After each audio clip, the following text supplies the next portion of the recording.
On today's episode of the Mark Titus Show, down goes Auburn. The number one team in the country loses at Texas A&M in a game that was, I don't want to say Texas A&M dominated them, but they got out to an early lead, kept the lead. A million offensive rebounds for A&M. That's what they do best. They can't shoot for shit, but boy, do they grab the offensive boards. Wade Taylor got his jersey retired, which was a weird. Interesting. We might need to talk about that a little bit.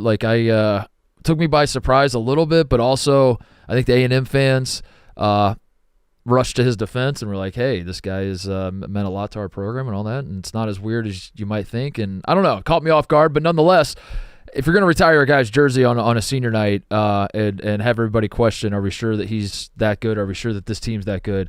Going out and beating the number one team in the country in that fashion is a great way to emphatically say, this team is different, this guy is different. Texas A&M was they lost 4 in a row, I think, going into this one. They were reeling a little bit. The body language was not good. They I think against Florida, the game before they played Auburn, I want to say they had 3 total assists in the entire game against Florida. Got smoked. Did not play well at all, but got it back, got their juju back a little bit, and Auburn suddenly finds themselves in an interesting situation where you're playing these games that quote unquote don't matter. You've already clinched the SEC regular season.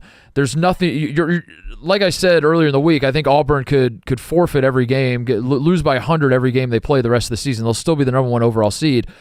But do you want a team to have March approach and have a mindset where they're like, these games don't matter? I don't know. What we saw from Auburn the other night was certainly not good. It's just a matter of now we have to figure out, are they going to be able to flip that switch back when they need to? I don't know. We'll find out Saturday against Alabama. But for the time being, Auburn, number one team in the country, goes down in a game that I'm not even sure they led. I mean, I was trying to watch this and the Ohio State game at the same time, flipping back and forth, and every time I checked the score, A&M got out to a big lead. They're up 12-2 to start the game. 12-2 to start the game, yeah. And then every time I checked and flipped it over, A&M was kind of in control. But anyway, that's the big upset of the week. But elsewhere in the SEC, last night, the Florida Gators go on the road to Tuscaloosa, beat Alabama on the same night when Ole Miss pulls off an upset over Tennessee. And suddenly that conversation we had on Monday about the last number one seed in the NCAA tournament, because at this point, Auburn is a lock, Duke is a lock, Houston appears to be a lock. There is one seed left for a mix of SEC teams to fight over, and I think we might have gotten our answer already. I think just that fast we got our answer. It's Florida. Florida handles Alabama. Alex Condon has an absolute monster of a game, and Bama looked against Florida kind of like they did against Auburn, which is to say not as good. You just don't have the talent. You don't have the playmakers that the other team you're playing against has, and that was. I don't feel like Bama played like total shit. I just feel like Florida's better, and that's what I kind of learned last night. So, there were a lot of questions going into this week, and I don't want to say that we definitively got all of our answers. There's still conference tournaments to shake out. There's still plenty of basketball left, but there's not that much basketball left. There's not that much left, and Florida seems to have grabbed control of the final number one seed there. Meanwhile, in Durham, speaking of questions we had, and then now we seem to have gotten answers. The National Player of the Year race is over. It's just over. It's over. It's done. Anybody arguing for Janai Broome at this point, you either have to be an Auburn diehard fan who's delusional, or you have to have money on Janai Broome, or you have to be sick in the head. I think those are the only 3 scenarios where you could argue that Janai Broome's going to win National Player. Cooper Flagg has clinched the National Player of the Year. An insane game against Wake Forest, just clinical from start to finish. And the naysayers, the critics, would say that Wake Forest is not an elite team. Wake Forest is not a bad team. And if you are arguing that Wake Forest is a bad team, bad relatively is what I'm saying. They're probably not going to make the tournament at this point, but they've won 20 games. They've won 20 games. They're a 20-win ACC team. This is not. He's not doing this against the SWAC teams and shit. He's putting up monster numbers. Duke wins another game by seemingly 40 points. I think they were up by actually 40, 37 or something when they pulled all the starters. And then Cooper Flagg said, let's run it back. He did say, let's run it back, Tate. No way. Let's run it back. Well, no way. No way. I actually do want to talk about that a little bit, but we have enough basketball to talk about. But I do want to talk about the idea of Cooper Flagg coming back because I don't know. He's kind of making it a thing.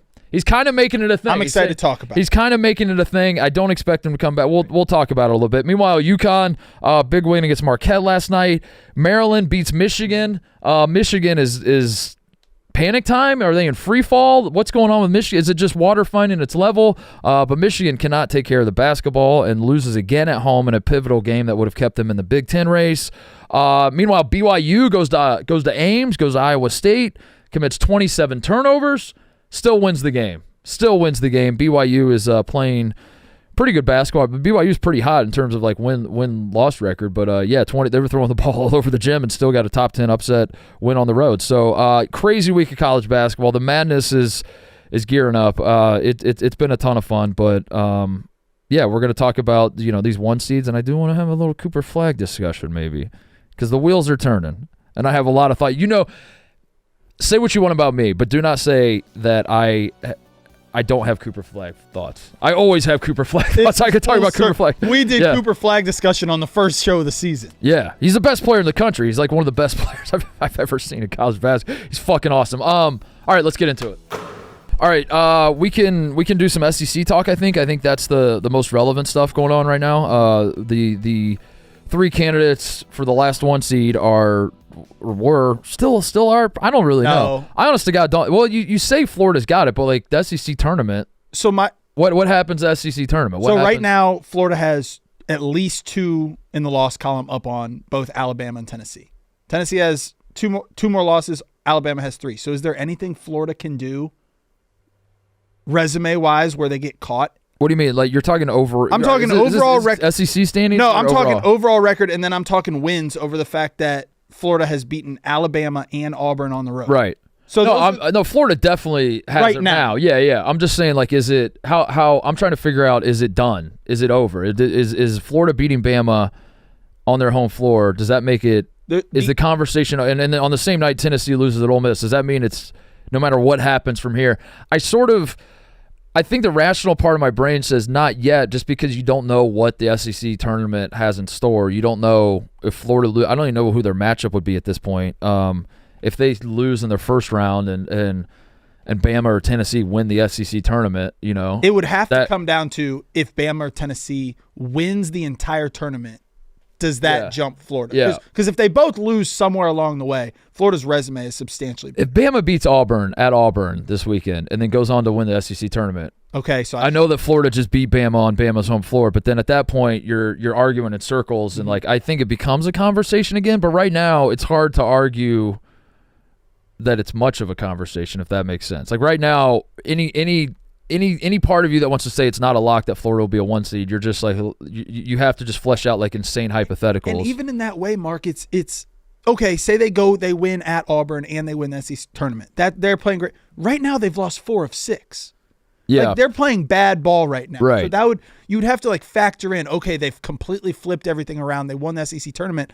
But right now they've lost 4 of 6. Florida hasn't done that. The only problem with Florida, the only reason Florida wasn't, like it's not completely obvious to everybody, is that Florida's non-conference schedule wasn't as good as the other 2. For and sure. so I think that's what made it an interesting conversation. Like Florida, the eye test says Florida beyond everything else. Like if you've watched these teams all year, like Florida at their best.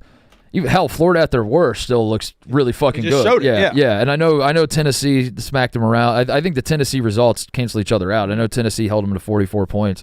But yeah, Florida is playing great basketball right now. The Alex Condon was a monster last night, and the Florida fans, you're starting to hear them get a little more excited about like, are we pretty good? Yeah, we are pretty good. Are we elite? Yeah, we are elite. Holy shit, are we the best team in the country? And I think if I was a Florida fan waking up this morning, I would believe we are the best team in the country. Now, I think I'm not a Florida fan, obviously. This is Mark talking now. I'm not a Florida fan, so I still think that Florida is not. I don't think I would consider them the best team in the country, but I think Florida has shown me enough that like they absolutely belong in the top if we were doing like the Auburn and Duke tiers, you know, and we were saying it's Auburn and Duke and everyone else. I think Florida has a case to be in the mix with them. I think Florida does. I think if Florida goes on to win the national championship, I don't think I'll look back on it and be like, how did they do that? How did Duke or Auburn not win this thing? Man, they really squandered it. I'll look back on it and be like, I guess Florida was just that fucking good all year. Yeah, I mean, Florida, from the beginning, we have been saying, as if you remember at the beginning of the year, they were pounding teams. They won. They started 13-0, but I think like their closest margin of victory was like 15 points or something in those 13 games. Until they went and played Kentucky, and it was like 106-100, but in their first big test. But my point is, since day one, we've said they had a three-headed monster at guard, and guards win in the tournament. What's different about Florida now? Watch the game last night. Yeah. Alex Condon was their best player. They out-rebounded Alabama by 10, out-rebounded by 6 on the offensive glass. Alabama doesn't have slouches in the interior. Grant Nelson and Amore are good posts. Yeah. Florida dominated that battle. Now add the three-headed monster at guard. That's a national championship team. And then they bring like they have like 6'11" off the bench, 6'9" off the bench, they have other big dudes. The only thing I worry about with Florida, and this is nitpicking, but the shot selection at times, and I've said this before about them, like Walter Clayton is probably an All-American. Like he's going to be a first, second, whatever team All-American. I don't know if he's first team yet. I haven't really sat down and thought about who I'm putting on my first team All-American team, but he's in the mix. He's one of the guys that I would consider first team All-American.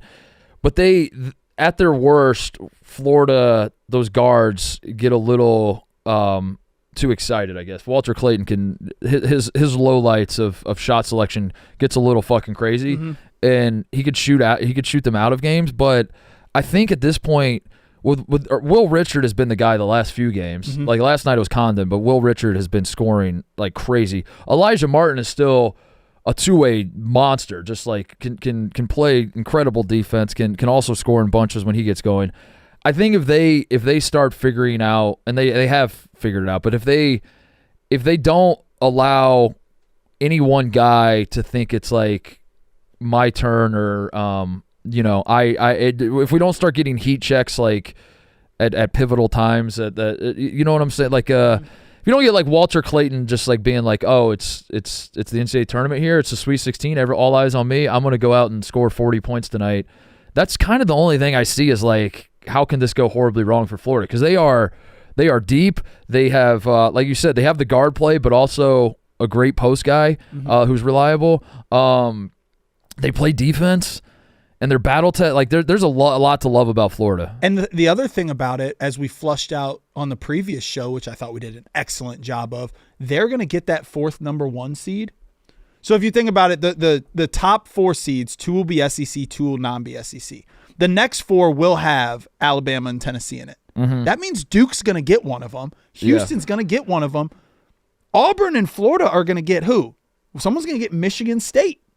Yeah, their path is going to avoid Alabama and Tennessee. If you truly believe the SEC is dominant, Florida at that fourth number 1 seed is going to have an advantageous path. I am curious how the SEC is going to do in the tournament, because I think the SEC was so good in non-conference, but I think like as the season, you've seen this before with the Big 12 when the Big 12 has had really good years. The Big East has been great, obviously through the years.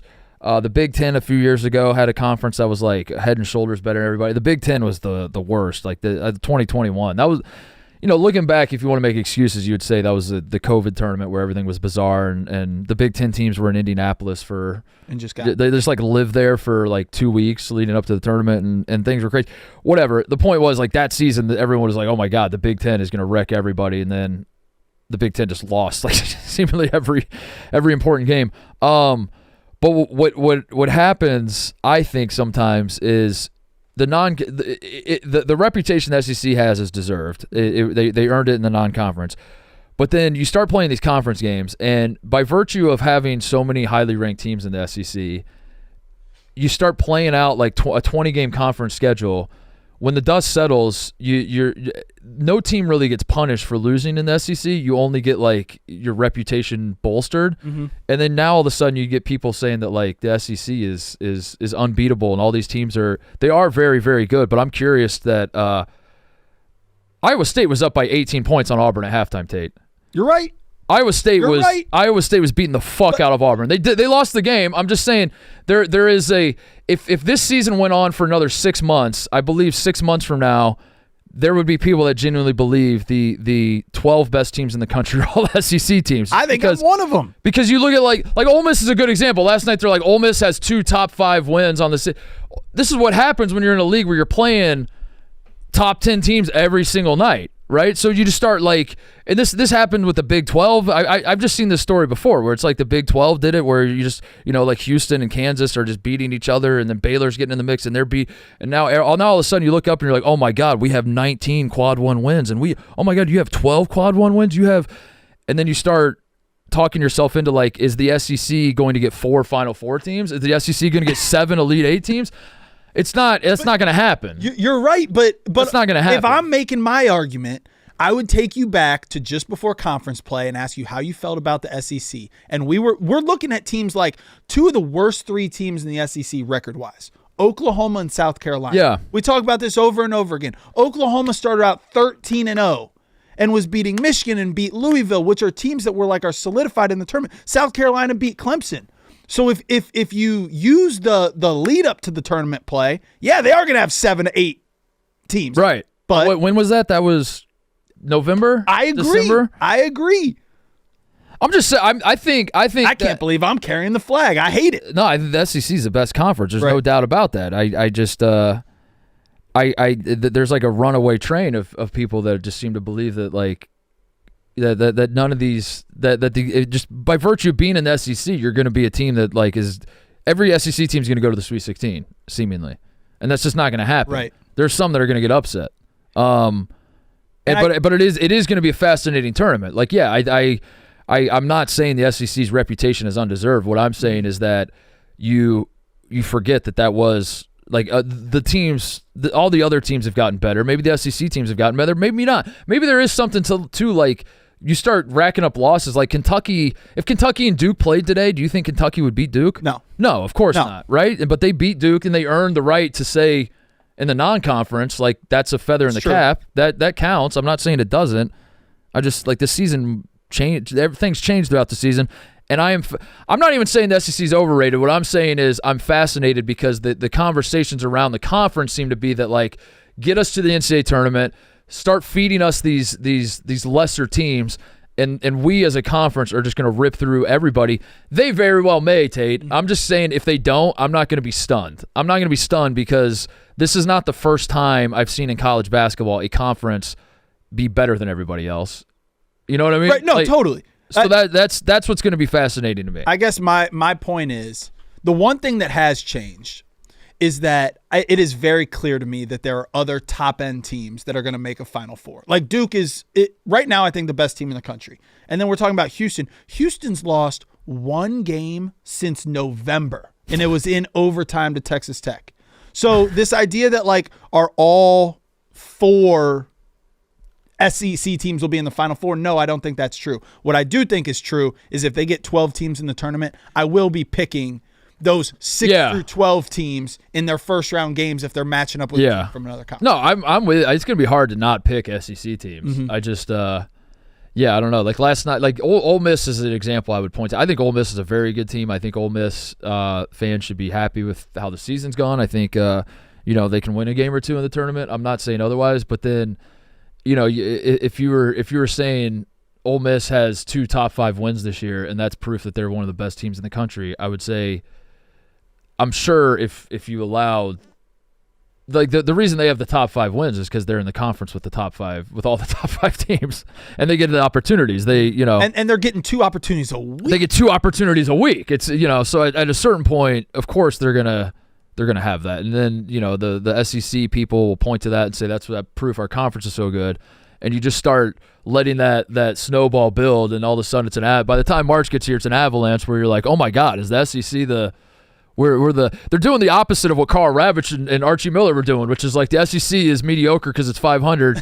Then the SEC fans are doing the opposite, where they're like, we're the best conference because we have the most top 10 wins ever. And it's like, well, you have the most top 10 wins because it's all opportunity. It's the opportunity there of, know. The only thing I'll say, though, is that a lot of times in football, what bothers me is they all beat up on each other and they rank them high. So then when you win the game, it's a good win. But if you lose the game, it's an okay you don't fall loss. Down that far. Yeah. But in basketball, and then at the end of the year in football, you have to match up with the Big Ten in your bowl game or whatever. In basketball, non-conference, we have some very heavyweight non-conference games at the beginning of the year.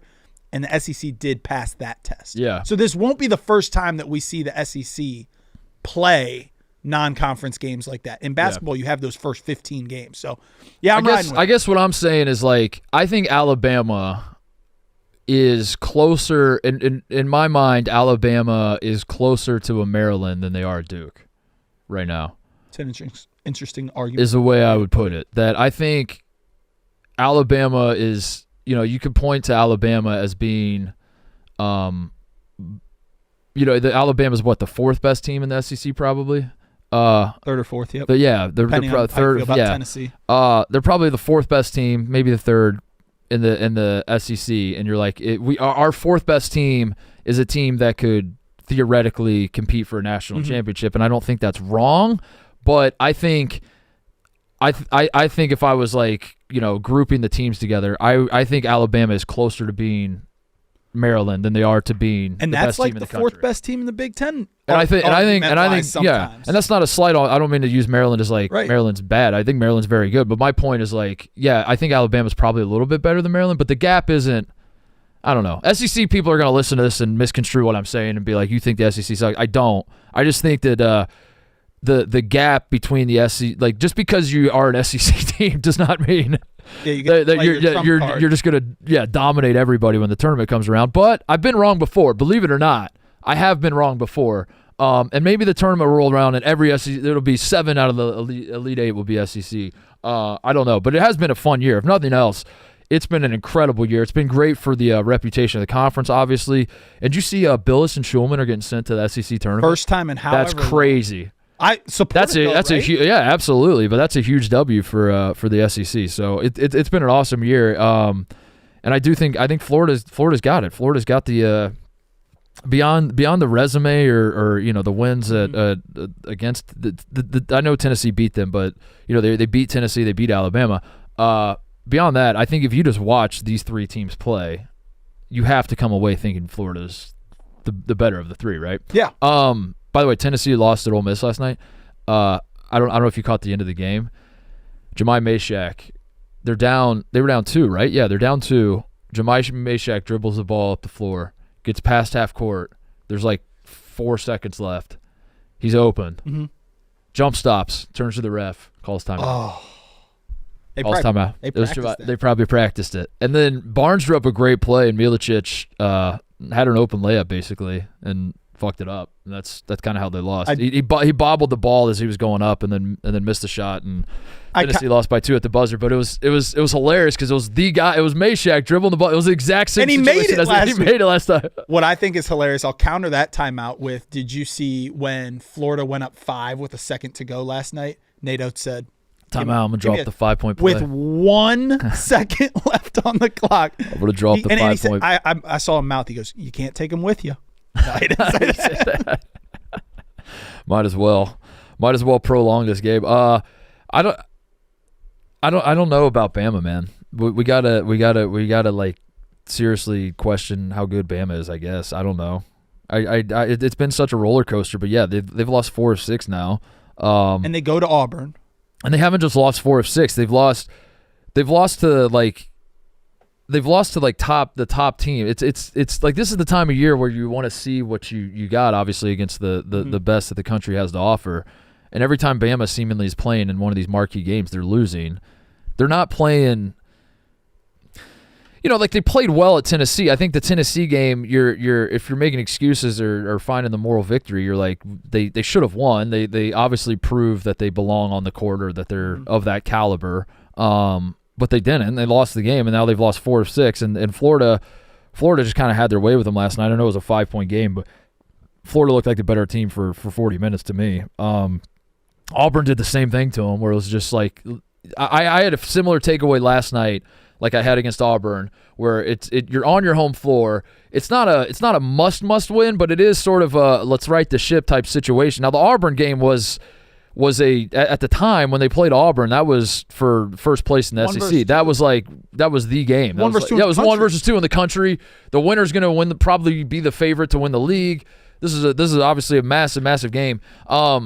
And I walked away from the Florida game last night with the same thought I had at the Auburn, which is just like, you're just not on that level. I don't know what else to say. I don't know how else to, like, it's not like the bad news for Bama is, like, I don't really think this was a case of, like, if we could just clean up these things or, like, man, we shot ourselves in the foot or whatever else. I just think Florida's a better team than you are. Yeah, and we've talked about the opportunities that you can get in the SEC to play those, like, top 5 matchups. Yes, Alabama is having a good season. They're going to be a highly seeded team. When they've had those opportunities, they have not won those games. Yeah. Like, they beat Kentucky twice, but when they've had the Auburns, the Tennessees, the Floridas, they don't win those games. So what would give you confidence that this is a Final Four team? Because they're going to have to win one of those games or two. You would assume, yeah. I mean, the bracket might break open for them or something. I don't know. Bama's still obviously good, but what happened? I think they've definitely lost the right to consider themselves in the upper tier of. I did it on mostly. I did my tiers on mostly sports last week, and it made sense in my brain. But I think a lot of people were like, "Are you just reading the AP poll off to me?" But I tried to. To me, the top tier is, if this team wins the national championship, I will consider them the best team all season. I will, like we've considered Auburn and Duke to be the best team all season. I have 4 of those. But maybe we're wrong. Maybe you're just wrong. And, like, the tournament plays out and you're like, oh, maybe Florida actually was the best team all season, and we just never really considered it because we were so hyper-focused on. If Illinois was to win the national championship, I wouldn't have seen that coming at all. You would not look at that and be like, oh, I guess Illinois is the best team. Right. You'd be like, of course, they got hot. Yeah, like, Illinois is clearly not the best team all season. They just got hot at the right time, whatever. So I think that was the way I was grouping it. I was saying, how many teams are we putting in if you actually go on to win the national championship, I would consider you to be the best team in the country all year. I think I had Alabama in that mix. Okay. I no longer have Alabama in that mix. I don't think Alabama. I think this 6-game stretch from them has shown me enough to say that they can. I believe that they can win a national championship, but they're going to need some help. They're going to need some uncharacteristic shooting from them, some uncharacteristically bad shooting from their opponents. They're going to need the bracket to break open for them, where the matchups are favorable, and they avoid playing elite teams and they get like an easier path, whatever. I think there's a way they can win a national championship, but I think if they do win, I don't think I would look back on the season and be like, oh, maybe I was wrong about Auburn and Duke, and maybe Bama was actually better than them. I don't think that would be the case. I agree. What can losing, because they go to Auburn Saturday. I would assume Denver Jones is probably back for Auburn. They said he was close to playing the other night. If they lose 5 of 7 to end the season, how far can you slide? As far as like seeding? Yeah, they go to a 3? No. No, but like they will have lost 5 of 7. Now they will have been against Auburn twice, Missouri, Tennessee, and Florida. Yeah. But 2 seeds don't lose 5 of 7. Yeah. Yeah, interesting. I don't know. I don't know the recency bias of it, because they were having obviously an incredible year up until mid-February, and then started stacking up losses, and it's like, how much does that matter to the committee? And I will say the SEC tournament, I think the SEC tournament and Big Ten tournament, as like once you get to like the semifinals, they've kind of already set the bracket, and I don't think it really matters that much to the committee. I think they say it does, but it really, I don't think it does, because they'll tell you we've already set the bracket for a contingency of if say it's like. It's Bama versus Tennessee. Maybe that's not even going to be possible if the bracket breaks out, but just hypothetically, it's going to be Bama versus Tennessee in the SEC championship, right? The committee will tell you that they build a bracket for if Tennessee wins this game, and they build a bracket if Bama wins this game. And that makes sense to do it that way because you only have like an hour turnaround, right? But also, I'm sitting there thinking like, are you really fleshing out every hypothetical? What if what if a guy blows out his knee and they lose by 40? Does that matter? You have a bracket ready for that? You have a bracket ready for that one? What if Nate Oates punches a guy and drop kicks the ball and is suspended for the entire NCAA? Do you have a bracket ready for that? 6? They just do like a binary, like different. if this team wins, if this team wins. But I don't really think they factor it in as much as they should. Sort of the recency thing, Mm-hmm. and I think it should matter. If Bama loses in like the second round of the SEC tournament after losing 5 of 7, Right. that should matter. It That should should matter. That should matter. Anyway, let's get off the SEC. Let's talk about congrats to Florida on probably getting the 1 seed. I don't want to jinx it. I don't want to get, how do I don't want Florida fans to be mad at me. I want them to say you got the 1 seed, but then I don't want them to be like, you just fucking jinxed us, you asshole. So how do you, whatever that middle ground is, that's my statement on the matter right now. Is congrats, but also you have work to do, Keep your but head on a also swivel. not that much work to do. The Mark Titus Show is brought to you by Reese's Peanut Butter Cups. Reese's Peanut Butter Cups are the perfect combo of chocolate and peanut butter. You can buy Reese's Cups basically anywhere. Feed your fandom. Reese's Cups are the perfect complement to the chaos of March, a drool-worthy combination of chocolate and peanut butter to go wild for. This March, you're going to be sitting on your couch. You're going to be watching all the madness. You know it. I know it. We all know it. It's what we do every March. You're going to need snacks. You're going to need some things to help you power through what turns into a marathon, man. It's a lot of basketball. It's a lot of basketball to watch, and we're all going to watch it, but you need to pick me up here or there. Turn to Reese's. They will help you with its mouth-watering combination of chocolate and peanut butter. Reese's Peanut Butter Cups are a winning part of the game day experience. Eat Reese's Peanut Butter Cups. Feed your fandom. The other answer we got this week, National Player of the Year. It's over. It's over, Tate. I know you're a Janai Broom guy. I know this breaks your heart. I know you hate Cooper Flagg. You hate his fucking guts. No, stop. That You makes hate me his mad. guts. I love Cooper Flagg. You hate his guts. You sent me the vomit emoji when Cooper Flagg was playing at halftime of the Wake Forest game. You said I'm sick to my stomach right now. I thought it was clear and obvious. What? Yeah, Tate said it was clear I and did obvious. use those. Janai Broom? Yeah. Oh, you did. You used clear and obvious. And I used was, Cody, was clear and obvious. It was clear and obvious. Be on your ass, boy. No, all right, let me say this. I was wrong. Things Big of you. change. That's big of you. But at the time, I thought it mattered that the 2 losses in late February that Auburn had were Duke on the road and Florida. 2 of the top 4 teams in the country. And I thought a dude averaging that was he a 6th-year senior, was good for college basketball, and I think people would have voted for him. But the only way he wins that award is if they are head and shoulders, clear as day, #1 overall seed, having one of the best years of all time. And now they are, with that loss, I know it's just 1 loss to Texas A&M, I feel like Duke can still make a path to a #1 overall seed, potentially. And if the teams are that close, how can you not give it to Cooper Flagg? Yeah, the argument for Broom has always been that he's on the best team, Right. And it's at getting this point, closer. it's not even Right. it's not even obvious that he's on the best team. Duke is the favorite on DraftKings now. I checked this morning that Duke has jumped Auburn slightly. It's still they're still both right there, but Cooper Flagg is so good, man. He's so fucking good, and it wasn't just the Texas A&M game for Broom. I know he's banged up and he got hurt against Kentucky. Like, he wasn't good against Kentucky even before the injury. He's been compiling injuries. Are we worried about that? By the way, I'll do the Cooper Flagg thing in a second. I want to talk about Janai Broom. Are we?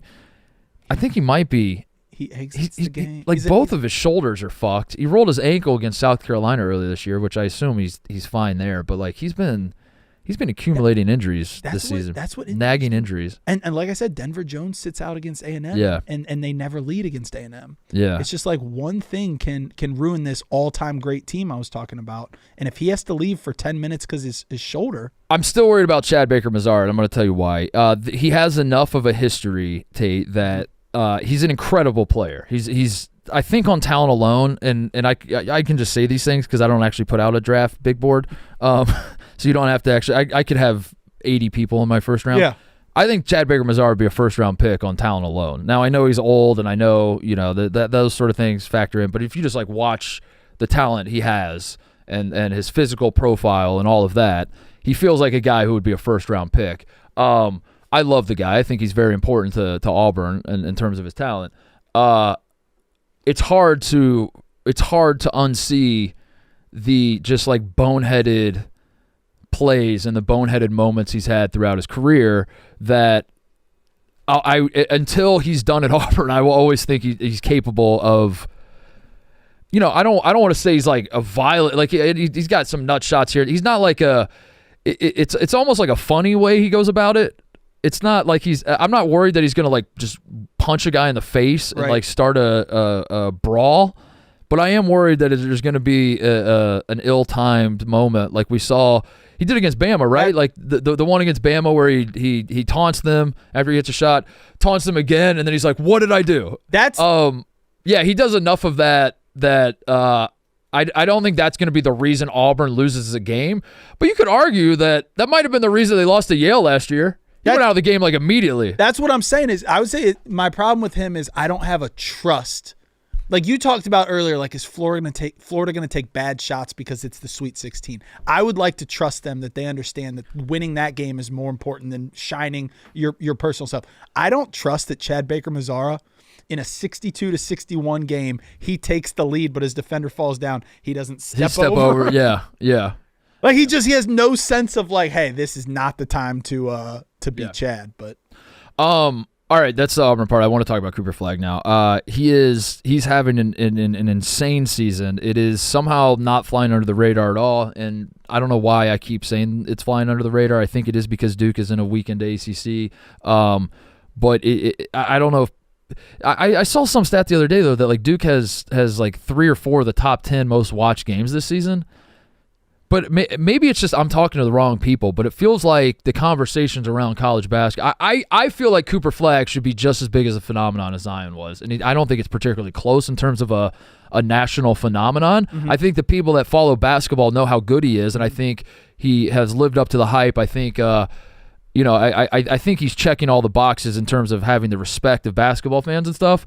But I think it's just probably a style play. I think Zion's like dunks and his highlights and all that. And he blew out his shoe against Carolina with Obama in the building. I think like maybe some of that stuff like factors into it. But yeah, people are watching Cooper Flagg. They understand how good he is, and yet some part of me is like, I still don't think we fully appreciate how good this kid is. That he reclassified. He is. There is nothing on a basketball court he can't do. He is good at literally everything there is to be done on a basketball court. It's not just like the stats he puts up. It's the Wake Forest game was a great example of just like how often he draws double teams, how smart he is at knowing when it's his time to. He's gotten so much better at that. And we made a lot of early in the season of Cooper Flagg fucking up down the stretch against Kansas and Kentucky, and then the end of the Clemson game wasn't great. Little slip, which may have been the mop lady's fault. No, so he's had some of these like crunch time gaffes, if you want to call them that you can kind of be like, I don't know if he's I don't know if he's like figured out that part of his game yet. He's become Duke's point guard. He's become obviously their playmaker. Everything goes through him, and he is so under control at all times. He knows where every single person on the floor is at all times. Duke is a fucking machine right now. And again, I understand the context. I understand that they are not ripping through top 10 teams right now, but they are winning all these games by like 40 points. Mm-hmm. And he's having one of the great all-time freshman seasons. It might be he is the best. I'll say this because I with respect to your Carmelos, Anthony Davis has the greatest one and done season of all time. He won every award you could possibly win. And won the national championship, won Final Four, most outstanding player. He won everything. Zion was great. Kevin Durant was great.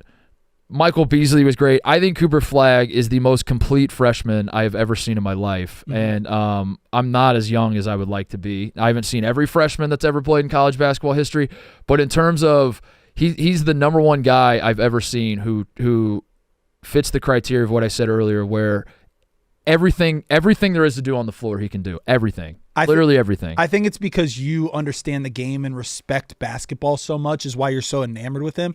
Because casual fan-wise, ESPN watcher-wise, their last 9 wins, Titus, dating back to the first time they beat Carolina, lowest margin of victory, 17 against Carolina. So you're not tuning in and seeing a huge dunk because he's not Zion in that way. You're not tuning in and seeing. Although the coast-to-coast pit was nasty, yeah. But you're not tuning in and seeing like, oh, Cooper Flagg did it again. You're not tuning in and seeing a close game. You're not tuning in and seeing how good he was down the stretch. They're beating teams by 30 points. So you're just tuning in and being like, look how he can guard everyone. Look how he finds the open man. Look how he makes the right play. Averages 20 and 7 and 4. He's just a really good player. He's elite athletically. He's got long arms. Zion was both an incredible player and also a physical specimen, and also a little bit of an oddity that like there've been a lot of physical specimens that have played basketball, but why have none of them looked like this guy? Mm-hmm. Like he's like a bowling ball out there. He kind of waddled when he walked, but he could jump. He had like a 45-inch vertical, and you're like, who the fuck? I want to say he's made in a lab, but no lab would make a guy look like this. Like where did this guy come from? Who is this guy? And I think that was part of the appeal of Zion, was just like, what the fuck is this? What am I watching? And Cooper Flagg doesn't have that, but he is he's not a bulldozer, and I like that's what made Zion fascinating, was like he just put his head down and just go to the rim and dunk on people and all that. Cooper Flagg is I don't know, he's so good in one-on-one situations. He's so good drawing a double. If you ask him to get, he could get 20 assists in a game if he really wanted to. You could go ask him to score 40. He could go score 40. He could be like, Cooper, we need you to get 20 rebounds tonight. He'd be like, all right, I could go do that. We need you to guard the point guard on the other team and shut him down. We don't want you to worry about offense. All we want you to do is guard the point guard on the other team and shut him down. He's like, done. Okay, Cooper.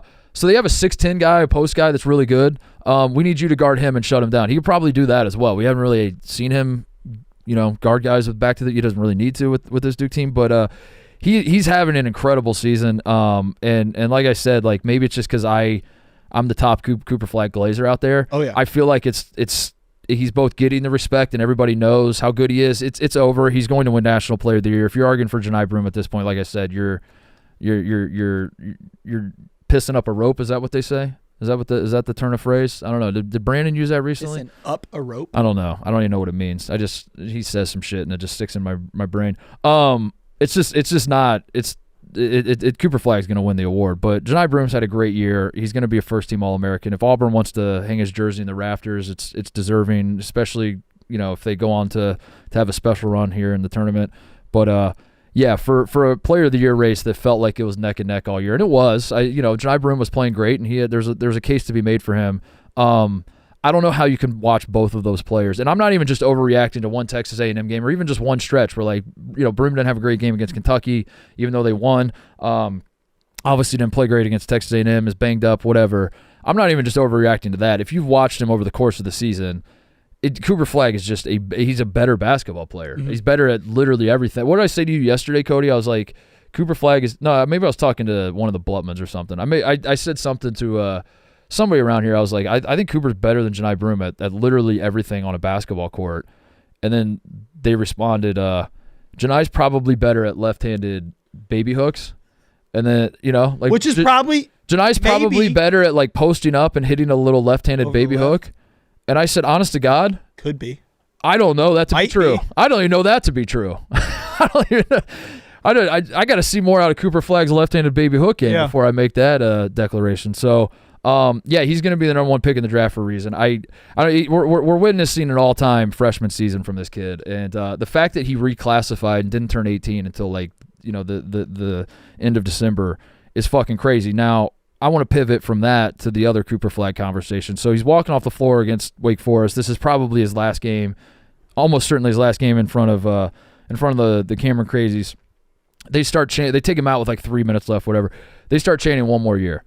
And the camera cuts to his parents in the crowd, and they're smiling and laughing about the whole thing. And then it cuts to Cooper Flagg sitting on the bench, and he turns to John Shire or somebody on the bench and does the little twirl thing where he's like, let's run it back. Run it back. Let's run it back next year. And then now this is becoming a talking point that's not really a talking point. It's a talking point insofar as people are like, did you see Cooper Flagg say he wants to run it back? And then everyone goes, yeah, we did, but he's definitely not running it back. Now, this is a waste of a conversation in the sense that I do agree that he's not going to come back. So it's like, why even talk about it? But I do find it fascinating, Tate, that I guess the reason I want to talk about it is this. we're living in a time where player agency is at an all-time high, and that is like of the utmost importance to the powers that be in both the NBA and college basketball. We need less handcuffs on these players. Like the transfer portal has become wide open. NIL is now a thing. In the NBA, like the player empowerment era is still, we're still in overdrive of the player empowerment era and letting the players dictate their own livelihoods and all that. I do find it fascinating that this has become like a focal point of basketball discourse is let the players do it. The players need more agency in their own lives, and they should be able to do whatever they want. And then Cooper Flagg, a kid that just turned 18, mouths the words "run it back," and the immediate reaction is he's a fucking moron. He would be a fucking moron if he comes back to Duke. What an insane Cooper Flagg. If you're watching this, if you have one thought of coming back to Duke, you should kill yourself. You should. And it's like the overwhelming reaction of people that are just like, this would be a horrendous decision. This would cost not only his life, this would not only ruin his life, it would ruin his children's life, it would ruin his grandchildren's life if he comes back to Duke. And I think that's insane. I'm not saying I expect him to come. Of course I don't. Mm-hmm. I'm not saying he should. I just think that, like, yeah, what if the kid wants to come back? Like, I think the shouting down of like this is an insane decision to even consider it. I don't think it's insane. I think let the kid do whatever he wants, because the things have changed. If he comes back, he's going to make like $10 million at Duke next year. It's not like he's everyone. The horror story is he comes back, he gets a career-ending injury, and then instead of going to the NBA and being a Hall of Famer, he's got to work at Enterprise or something. That's not going to be the case. He's going to take an insurance policy. He's going to make $10 million next year at least with NIL, mm-hmm. and they'll take an insurance policy for like another probably $50 million. And if things go horribly wrong, he's going to like still make like what $60-70 million probably. I don't know. Right. I'm doing obviously some I don't. Someone check my number. I don't. This is just like bullshit math I'm doing here. But like he's going to be fine, right? In that regard. But yeah, I don't expect him to come back. I just find it interesting that I think I do believe that he wants to come back. I think that's. I agree with that. I think that's a real thing. If the money was the same, you can tell that he loves. I mean, Duke is the Beatles. Duke plays. Not only have they played in the most watched games, their weekly home or road price to get in, it's insane. He's box office in that way, and he loves it. Why would you want to go play for the Hornets or the Wizards when you could stay on campus and be a fucking god and still make 10? Like he's like his rookie paycheck next year is going to be, he's going to make like $12 million, $13 million. Right. I think that's the pay scale for the number one pick. Sam Vecini did a great job of it. But it's Duke can damn near match. They'll be able to match what he would get as a rookie, but then it's how quickly can you get to the Supermax, and it's like, okay, once you get that, he's going to end up losing upwards of $40 million if he comes back. Which $40 million, you're right, is an insane amount of money. 20 years from now when Cooper Flagg's retired, and the difference between sitting on $800 million or $760 million, like I agree. If he's signing like a bunch of Supermax contracts throughout his career, and like what, I'm not arguing for him to come back. What I'm arguing for is like let the kid make his own decision. I don't think it serves anybody. I don't think it's fair to him. I don't think it's fair to the world of basketball really at all. I disagree with the notion of like a kid hints at the idea that he might want to come back, and we as the adults have to yell at him and say that's a bad idea. Because I think once upon a time that might have been a bad idea. Although once upon a time, Tim Duncan, after his sophomore year in 1995, could have gone out to the NBA draft and been the number one pick in 1995. He could have been the number one pick in 95. Comes back for his junior year, would have definitely been the number one pick after his junior year. Comes back for his senior year. Tim Duncan did it, like he was like, I'm going to go in different circumstances. He said from the start, I'm going to be there 4 years, whatever. But like, it's not like this is unprecedented. It's not like a guy who's, and then Tim Duncan, he unfortunately went on to do nothing in the NBA. Best power forward no, time. That's wrong. He's one of the GOATs, one of the 15 best players in the history of the game. Yeah, so that's all I wanted to say about Cooper Flagg is like, of course I don't expect him to come back. I'm not entertaining the idea of it actually happening. What I would like to see is for us to live in a world where a kid like him could entertain the idea, because that's just crazy to me. Is I do believe, I don't know him personally, but I do believe that he probably wants to come back. Like, all things being equal, he loves the life, and I just find it fascinating that at a time where we are celebrating players being able to make their own decisions, it's basically like Cooper wants to come back, but everybody around him's telling him you can't, and he doesn't get to make his own decision. You know what I mean? The responses to the run it back, I was deep in the comments. I love it. Some people were saying that John Shire, as his mentor and head coach, should not allow it. Can't allow it. It's like, all right, timeout. But my favorite one, Titus, was he doesn't mean that. He's just trolling because he knows he wants nothing to do with AJ DeBanza next year. DeBanza would make him the 2 pick. Yeah. I think which will be interesting. The Boozer twins coming in next year. It would be incredible. I don't even care about the quality of like the basketball team. Obviously, they'd be incredible. Could you think of a bigger story in college basketball in like however long than this guy being like, let's run it back? Yeah, I mean, and that would be the big win for NIL. Because NIL right now, like, I think when NIL was put into effect, we all thought that maybe, like, obviously not like the Cooper Flaggs of the world, but the guys who were toying with the NBA, maybe we could get them to come back for one more year and improve their draft stock or whatever. Like, maybe this will help them come back. But then, honestly, what's happening with NIL, from my perspective, is like instead of getting the 18-year-old guy who's late first round to come back, what you're getting is the 24-year-old with a 6-year of eligibility. Find a way to make $1 million or something to come back for his 25th year instead of selling insurance. Like, that's like that's what NIL has been used for. It's like, that's so true. You know what I mean? And it's not quite the celebration of like, this is changing college basketball. Of course it's changing, but it's not changing it in the way of like, in the way that we thought it would. Cooper Flagg coming back would obviously, that would send shockwaves and be like, oh, this is a brand new game with the NIL stuff. Again, don't think it's going to happen. In the end, the adults are going to win. I'm just I remember well in 2007 sitting in a dorm room with Greg Oden after the Final Four, and this was like a month after the final, maybe not a month, but a few weeks after the Final Four. And Greg was like, I want to come back. He's like, I want to come back. And I was like, so why don't you just come back then, Greg? He's like, I can't. They won't let me. And I'm like, who's they? And he's like, literally everyone.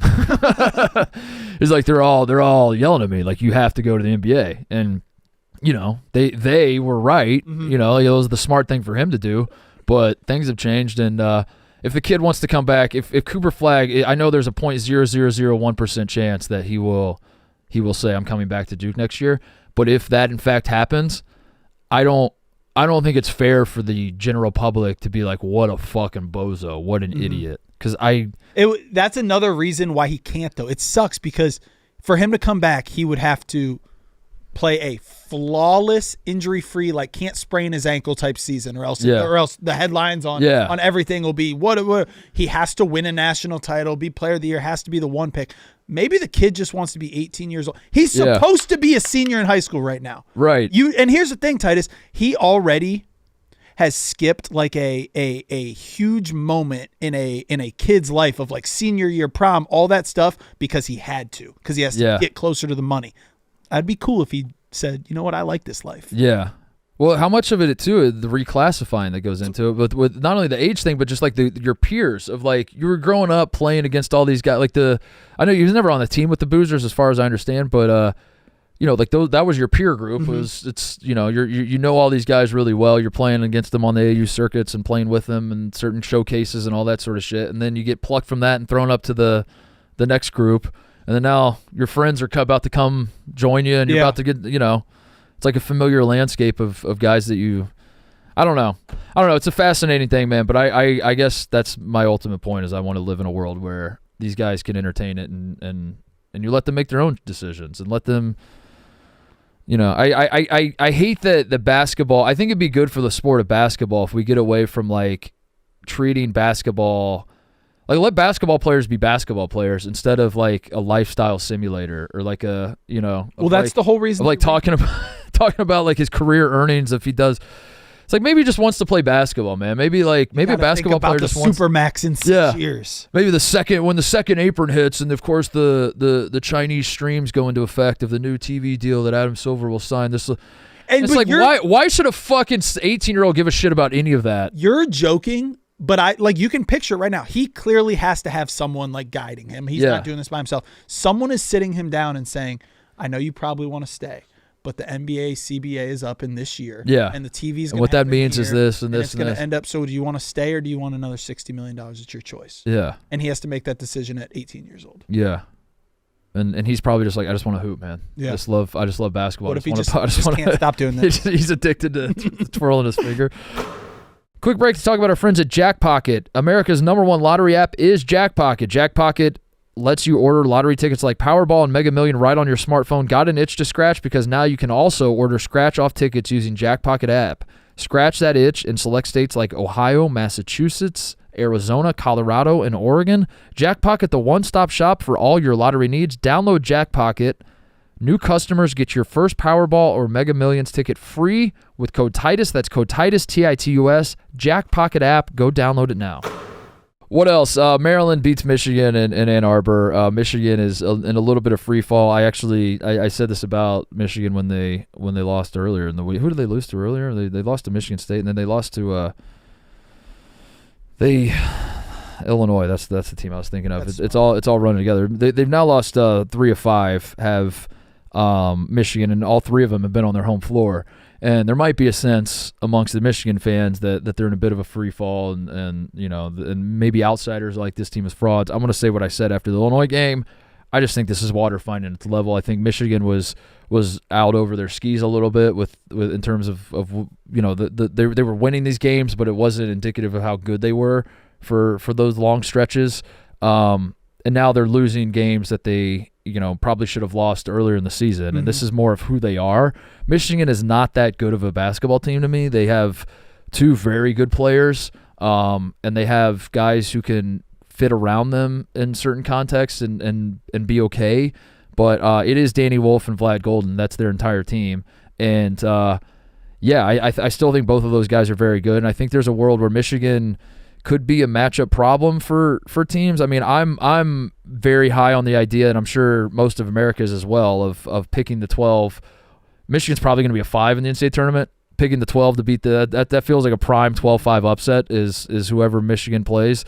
But I'm still holding out a little bit of hope that 2 7-footers for a 12 seed, whoever the 12 seed might be, that is enough of a bizarre lineup for them to not have the horses to guard those guys. And I still think both of those guys are very, very good. But Michigan's not a good team. They have 2 good players, which is why I was arguing earlier in the year when it felt like they might have a chance at winning the Big Ten, and they still technically have a chance of winning winning a share if Michigan State loses to Iowa tonight. But that's why I was arguing that Danny Wolf might be Big Ten Player of the Year, because I don't think Michigan is that good. And the fact that they were, for a moment in time, in the driver's seat in the Big Ten spoke to how difficult of a matchup he was and how good he was. And I think if it would have played out like it felt like it was going to play out, he would have had a case for Big Ten Player of the Year. It's not happening now, but I still think he's as good as we thought he was. He's just not as good. He's not good enough to carry what is ultimately a mediocre roster.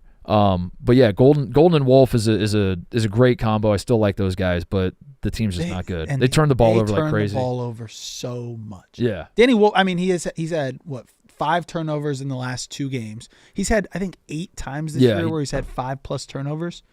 And I get it. He's good, but he's not that good. He's not good enough to – he's not a guy that you're just like go ISO ball or go pick and roll every single time down the floor, Danny, and run our entire offense. He's but yeah, I don't think Michigan is I don't know. I'm in a weird middle ground. I just think ultimately they're just like a good team. Mm-hmm. They're just like a good team that for stretches felt like they were really good, and then some people might have got carried away and been like, is this team great? Could this team be special? And no. Are they going in for slaughter on Saturday with Senior Day? It feels that way, doesn't it? It does feel that way. Now the only thing is Michigan State can wrap it up tonight if they have not quote unquote nothing to play for, but that rivalry there Michigan State does not ever take any chance Michigan State basketball has to rip Michigan basketball to shreds. And it seems like they might be able to. That'd be third straight loss and senior day. So Maryland's pretty good, man. I like Maryland a lot. Maryland is you got to quit saying that. I know. Because you're I'm jinxing a lot of these. No, I have no problem with the jinx. I just feel like that is something you've been on since pretty early in the season, and now people are coming around to it, and people in the office are talking about how Maryland's their like sleeper Final Four team. Really? And it's just like, all right, Titus, keep that one close to the chest. What do you got, Cody? Who's the guy on Maryland?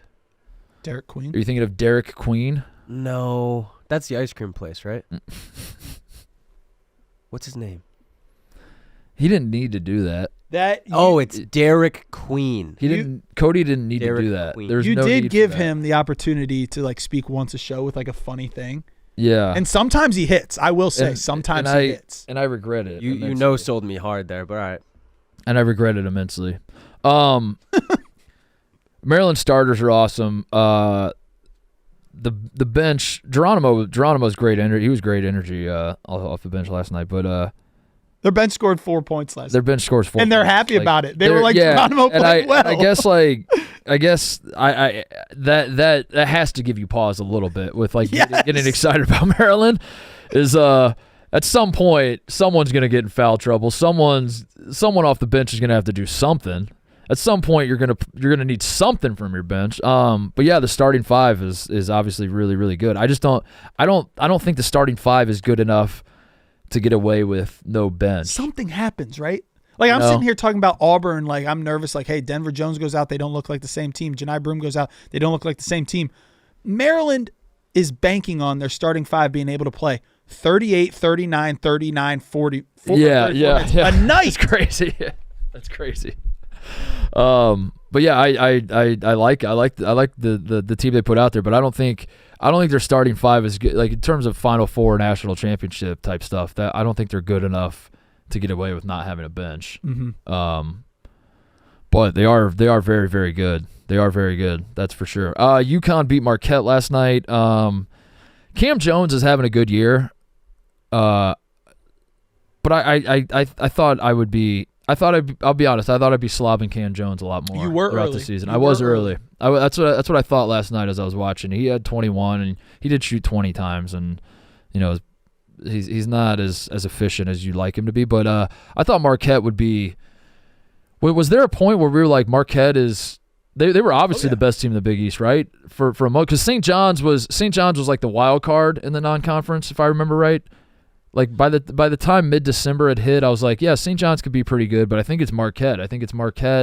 UConn had fallen back at that point because they'd gone to Maui and had their problems. And I just thought Marquette was going to be. There was a time, Titus, where at the beginning of the year we thought UConn had the biggest gap between them and the next best team in any conference. And then Marquette comes out and they beat Maryland and they beat Purdue. And then they, lose a couple non-conference games. They started off hot 6-0, I believe, in the Big East. Mm-hmm. And we were like, wow, this is the biggest gap is actually Marquette and someone else.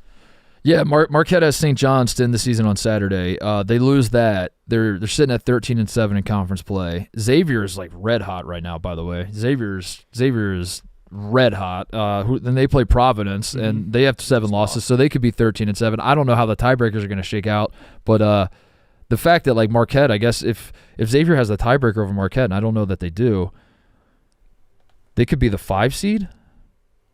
Yeah.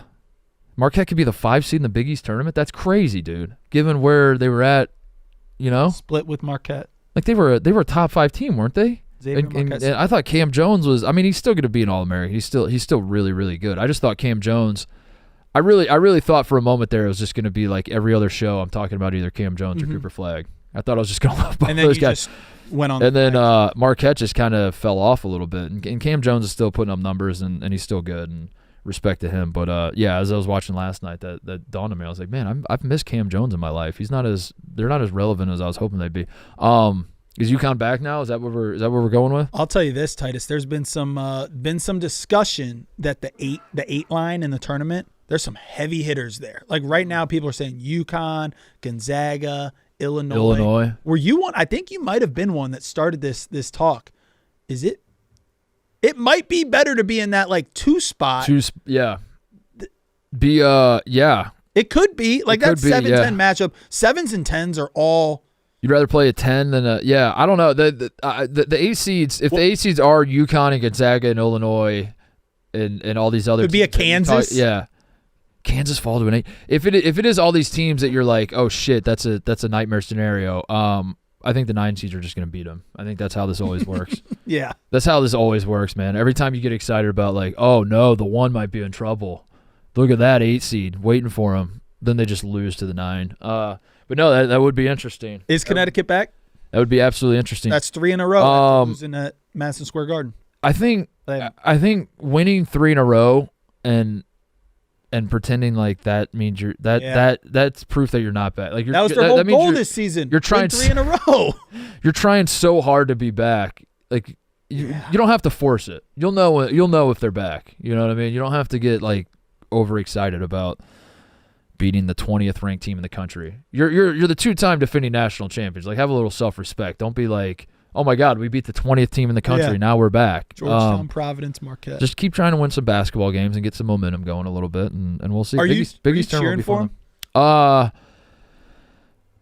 we've had our ups and downs with Danny. I would like to see him win one that he probably isn't supposed to win in the tournament, and then he's so fucking back. Yeah.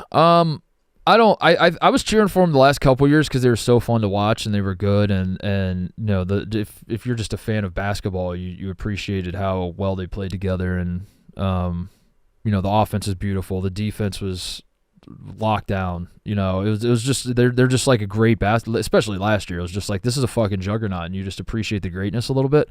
I haven't really gotten that feeling. Even when they're playing well, I don't really get that feeling watching this UConn team. And that makes it hard for me to cheer for them, other than just I want Danny Hurley around because he's a character, you know. So, but as far as like the team, it's like this isn't. They're skating by the skin. They're like they have good players. Don't get me wrong, but they're not playing beautiful basketball to me. I don't get like inspired watching them like I did the last couple of years. So I don't know. But the Big East tournament is gonna be awesome. Mm-hmm. So much fun. Love that thing. What else we got? BYU is red hot, by the way. Iowa State I can't make sense of. I just declared them back. And then they were getting boat raced, dude. And they clawed back into it and sent it to overtime. But yeah, BYU had 27 turnovers and was 29 turnovers. Sorry, I just pulled up the box score. I don't know why I said 27. They did have 27, and then they committed 2 more. And then they committed 2 more. For good measure. They had 29 turnovers according the ESPN box score says 29 turnovers. Yeah, that's what Ken Palm. That's insane. And they won on the road against the top 10 team. That's such a funny visual. Like, you know how like when you blow a team out, maybe in high school or college, it's like, oh, the whole team scored. Like everyone got 1 point. Every single person that entered the game, they had 1, 2, 3, 4, except for one. They had 10 dudes commit a turnover. Yeah, nobody had more than 4, but they had 4 guys commit 4. There wasn't just one guy with like 11 turnovers. That's a team effort. That was a total team effort. Total team effort from BYU. They're playing well though, man. BYU. How many wins in a row is that? Like 6, 5? They're another team that people are looking at more on than that. More than that. Another team they're looking way at. Way more than that one. 3, 4, 5, 6, 7. 7. Yeah, they won in double overtime. And home against Utah, they might get 8. Yeah, they beat Kansas, Arizona, West Virginia, Iowa State. They beat West Virginia twice. They're hot. Look at BYU go. You watch the Buckeyes? I know you're busy being a fat ass. Yeah. Hey, unnecessary. Why every challenge, right, Cody? Every challenge this guy's doing is like, I'm gonna eat 20,000 calories. I respect it though. I'm taking a 1 week break on food challenges. You're doing a 1 week break. It is. You're doing the drive-through thing on Tuesday night, and I assume you weren't watching the Ohio State game? I was in the backseat of a van, 2 seats squished behind Max next to Mike Kadick, and I had it on my phone for both overtimes. I was watching the overtime. Bad, but good. Right. Well said. I mean, that was no. The Buckeyes did not look good. That was a huge win. Yeah, it was a must win. It could have been we could be in. Yeah, the refs gifted us a few breaks, which I'll take, dude. By hook or by crook, you take it. Win. Whatever it takes, you take the win and you run. Do not apologize for winning in March. But yeah, we might be the most unclutch team of all time. I don't know what it is about us that we have the opposite. What's the opposite of a clutch gene? The Cody gene? You just don't have it. Come on, man. Just missing. The shot that we got was at the end of overtime or regulation where Bruce came down, got doubled, dished it off, and the shot didn't even make it to the free throw line. Yeah. That was bad. Yeah. It didn't even, it just went straight up in the air. It just slipped out of his hand. But glass half full, Titus. Bubble watch. I've been doing a lot of bubble watch. Yeah, I hate this, but I love how much you're diving in, but I hate that Ohio State, we found ourselves in this position. But I do love the Ohio State part of it. I hate, but the I'm trying to get you diving into college basketball. I love this part that you've been converted. You're a full blown bubble boy. Huh? I'm ready to argue bubble boy. Hey, North Carolina.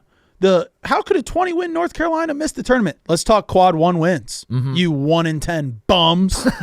There we go. We have 5 times as many quad 1 wins as you. You play in a trash ass conference. The bubble is such a disgusting place to live. It is the definition of like crabs in a bucket. Is like we all fucking suck, dude. And as soon as one team starts like looking like they're a little bit better, the rest of these terrible teams in the bubble are just like pulling them down. It's like, no, dude, what? No, I don't care that you beat a top 25 team, dude. They actually fucking suck, and you have 13 losses. What makes you think that you can? Everybody's just flinging shit at each other. Meanwhile, we all suck. Yeah, I mean, Ohio State's 17-13, and I'm like, gotta put us in. You have to put us in. We've been playing a tough schedule. I don't know why Jake did that, by the way. Now that we're here, why did we play such a difficult schedule in year one? Year one coaches are supposed to load up on. Our schedule was tough. Year one coaches. Why did we play Auburn, dude? What were we thinking there? I guess we were thinking Auburn wasn't going to be as good as they are. We went to Texas A&M early. We went to Texas A&M. We played Auburn on a neutral, which was in Atlanta, which is not really a neutral. Kentucky. But not that we were going to beat them anyway. But like, goddamn, when we lose by 40, that looks even worse. Played Kentucky, Texas. All those are. We played Kentucky Pittsburgh. on a neutral. We played the whole damn Gottlieb. We played Gottlieb. SEC. We played Gottlieb too, dude. What were we thinking? We played Pitt too, who sucks now, but like. We didn't need to sign up for it. We should have played Gottlieb twice. Get Pitt off the schedule. I want Gottlieb back in 3 here. times next year. What were we thinking? Year one, Jake. Come on. But he's gonna be the first time in 3 years. I think we go to Assembly Hall. Bill Titus in the house. Bill Titus in the living room. Bill Titus has some. There's some personal stuff going. Like it's good. Like, yeah. I don't know why I say it. Like my brother's gonna have a baby any day now, and he lives in Charlotte. So the Titus parents are down in Charlotte waiting for the baby. So Bill Titus this actually helps the Buckeyes. I was gonna say best of luck to the Titus. Bill Titus is not even in Indiana, but I got bad news. That's great. Yeah, news. Bill Titus will not. He's not even in the state of Indiana. He's down there waiting for his grandson to be born in Charlotte. So that's great for us. Yeah. Yeah. I think if we beat Indiana on Saturday, which I don't expect us to, but if we beat Indiana on Saturday, I think we're in. As long as we don't humiliate ourselves in the first round of the Big we're Ten tournament. 100% in if we beat. But I think we're 100% in if we beat Indiana. On the flip side, if we lose to Indiana, which I do think going there when they're probably in a win and you're 100% in situation as well, it's gonna be tough. I am kind of looking forward to. So we stream the games here. It is electric to be in like a win and we're in situation. This is Cody. This is what I'm dealing with. How's that anything wrong with that? This is like when we were playing Texas in football, and Tate was like kind of hoping we lost so he could go eat steak with Jim Tressel. That's the most. He's Ohio's Tate, and yet that's the most egregious comparison of all time. You want to sweat it out for your own personal gain? No, I'm saying that if we lose to Indiana, I want to beat Indiana. If we lose to Indiana, we have a win and you're in situation against USC. I'm excited to sit there and like a game that we're supposed to win. Respectfully, I don't know if that's a game you're supposed to win. Respectfully, we just beat them over there. Shut the fuck up, Cody. Disrespectfully. I want to beat Indiana and not sweat on Selection Sunday or against USC or. I want to win what if we just win every game by 20, Tate? I know what you mean. The March is... It's fun. But that's why I want to be in the... That's why simply making the tournament is all I wanted this year. That's it. Well, I'll worry about like getting back to the glory years later. Right. I just want to make the tournament because I want to feel again. I want the bracket to come out. I want on Selection Sunday when we do our live show and we're filling out our brackets, I want to have Ohio State going to like the Final Four just because I get carried away and I miss that feeling. I miss the feeling of like we can do this. We can do this, boys. And it hasn't happened in a few years. And that's why I just want to see our name in a bracket and have that feeling of like anything can happen, including probably losing by 20 in the first round. Mm-hmm. That could also happen. But hey, a lot of stuff has been answered in the last few days. Like a lot of these, like Michigan State could tonight clinch the Big Ten outright. Mm-hmm. Auburn's already clinched, and it feels a little bit like Auburn doesn't have anything to play for. Although how much of that was just cope from the Auburn fans of like, oh, we lost that game because we actually don't have anything to play for. I don't really know. Titus, is it possible? I'm just saying they do now have Alabama. I know they were the heavy favorites to be the number 1 overall seed. But if they lose again, Duke can then be like, and we beat you. I do think there might be a world where if Auburn loses to Bama and then loses to, like, there aren't really bad teams in the SEC tournament, but who would they play? Who's the – Well, we were saying that – who they got, like the who's the 1, 2, 3, 4, 5 yeah, they would have, like, Kentucky maybe? In the SEC tournament, if Kentucky beats Auburn, and we were talking, Auburn might not necessarily need to care about the SEC tournament. If they lose to Alabama, I think they have to care about the SEC tournament. They might have to care a little bit more. They just can't. Yeah, if they they lose like 3 in a row entering the NCAA tournament, would Duke jump them? I don't know. They just have so many quality wins. It's crazy. It's tough. It's crazy. But Duke beat them. But what I was gonna say is like there might be a little sense, and I agree with it, that there might be a little sense that like there's not a ton left in the regular season to get excited about. It's like let's get to the conference tournaments. Everything's sort of played itself out now. The National Player of the Year race that was neck and neck feels like it's over. All these conferences have their outright champions decided. There's no real like let's lock in on this game and for a conference championship this weekend. But Bama, Auburn, you have Duke, Carolina, you have Michigan State, 3 great rivalries going on in college basketball right now. You have your bubble watch. It's a great Hoosiers, Buckeyes. I still think there's enough going on. Meanwhile, all the smaller conferences the conference tournaments are starting. We're getting day basketball starting today, I think. I was going to say conference tournaments are going on, and also Saturday, whereas you might not have necessarily like the most meaningful, you have a great TV day. Like you've got, I think, the first one, Auburn, Alabama's at 1:30. Then you've got Ohio State, Indiana. Then you've got Duke, North Carolina. It's like scheduled perfectly for the boys. Yeah, there's still enough going on that there's stuff to play for, stuff to pay attention to. But I'm gonna be locked in on the Buckeyes. Are we on CBS? We get the CBS slot. Yeah, 1:45. That's right. On Central Time. We got basketball in 2 hours.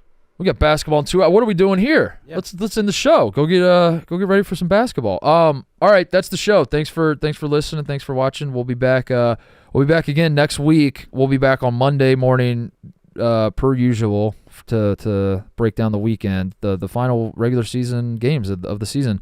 And then Thursday, we'll probably do Thursday morning because if really the only thing was like Ohio State. If Ohio State goes into Thursday fighting for their tournament life, we might do a live show Thursday night after the Ohio State game, if that makes sense. But I think the way it's trending, because we beat Nebraska, even if we lose to Indiana, I think by Thursday we'll have the answer one way or another. Yeah. Like if we lose to Indiana and then lose to USC, we're just out.